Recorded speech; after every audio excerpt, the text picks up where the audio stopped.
Most major food cities are defined by what grows in its dirt. In Brussels, it's about what's in the air. While the rest of the food world is focused on sanitizing and homogenizing, here, they welcome in the bacteria, in the form of wild yeast, that is. You have to start at Cantillon. Founded in 1900, it's the last traditional lambic brewery operating within the Brussels city limits. This is the Old Guard, a literal living museum where they don't pitch yeast. They open the roof vents and rely on the microflora native to the Senne Valley. You don't control the beer here, you negotiate with it. I had a goose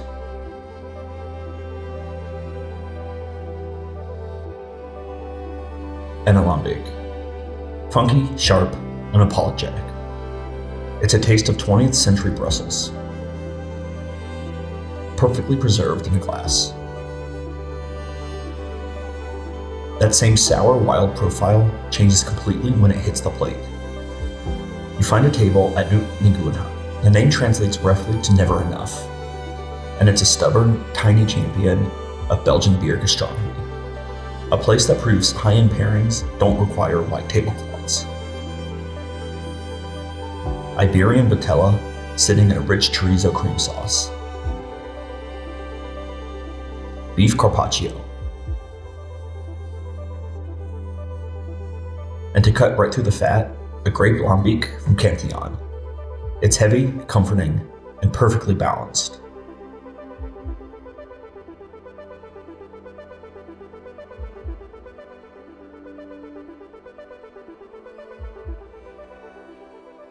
But today, the new guard is rewriting the rules. They're trading spontaneous chaos for stainless steel tanks and surgical precision. They're not just letting nature happen on its own anymore. They're mastering it. Brussels Beer Project started as a crowd-funded rebellion against the heavy, monastic traditions of Belgian brewing. Here they're pouring regenerative fit beer. It's not just a recipe, it's a circular economy, often utilizing unsold bread to fight food waste. It's clean, forward-thinking, and exact. At Brasserie de la Senne, you find that same modern intent with a deep respect for history. When they opened, they were the first new brewery in Brussels in over half a century, bringing the craft back inside the city limits.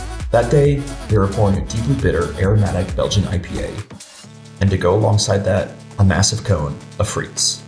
Salt, fat, and hops, the holy trinity of Belgian comfort, updated for right now.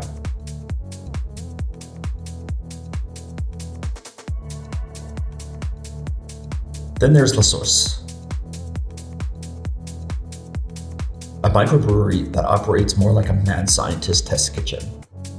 I drank a towering triple loaded with hops and a blackberry ale, bright, sharp, and totally deliberate. This is the taste of an evolving city, taking the historical chaos of wild fermentation and refining it into something entirely new. That exactness bleeds into everything here. At Benoît, Nihant, Chocolatier, you see the obsession with sourcing and process. He's a true cacao figure, a bean to bar maker. Cacao turned into art. It's quiet in here, focused. A reminder that Belgian craft isn't always loud or fermented. Sometimes it's painstakingly precise.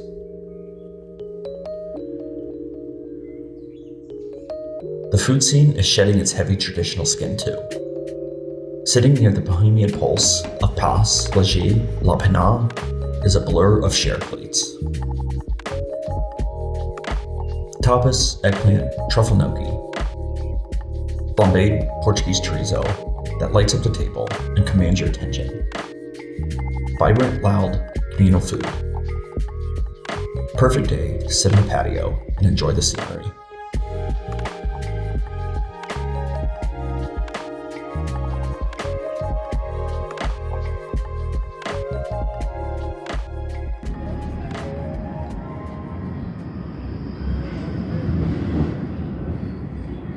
Old boy takes that same departure from heavy meat and potato dishes and pushes it towards Asia. Smelted shrimp fritters to start. Pad see ew. Iberian Cantonese barbecue pork loin. This is Brussels looking outward, pulling global street food into its orbit without losing its sharp, intentional edge.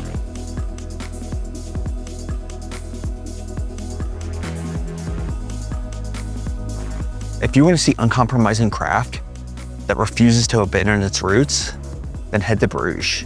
Bruges is in your perfectly preserved medieval city that's a powerhouse of Flemish brewing.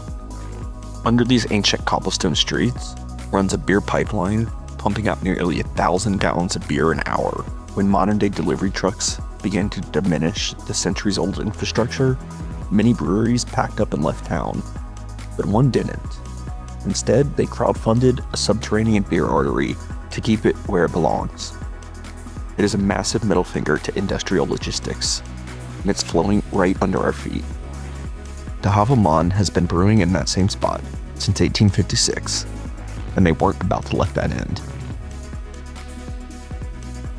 You tour the original De Halve Maan facility, and you can feel the weight of that defiance.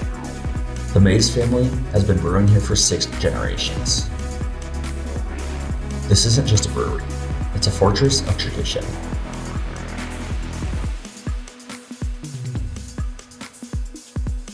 Literally only here are they known for serving unfiltered doubles.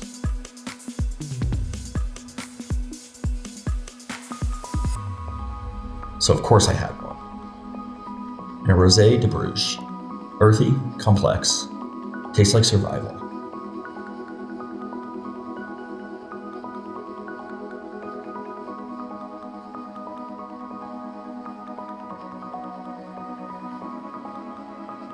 Hidden down a medieval alleyway, barely shoulder width across, you'll find the Garre, the definition of a sanctuary. You sit down and they bring you their house triple. It's the only place in the world allowed to pour it. Dangerously smooth and served with simple cubes of cheese. And then a cherry lambic, sweet, tart, deeply traditional. The outside world completely dissolves inside here.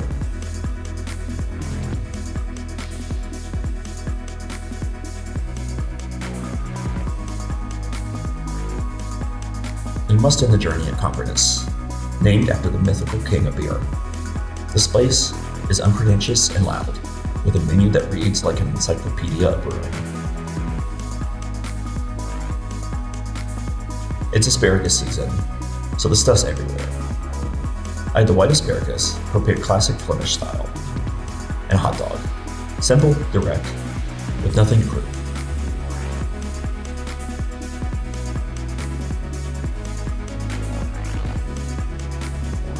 Whether it's wild yeast pulled from the Brussels air, or a modern pipeline buried beneath medieval stone, this country refuses to compromise. They honor their past, they aren't trapped by it. They bottle their atmosphere, they engineer their survival. And they invite you to sit down, shut up, and drink.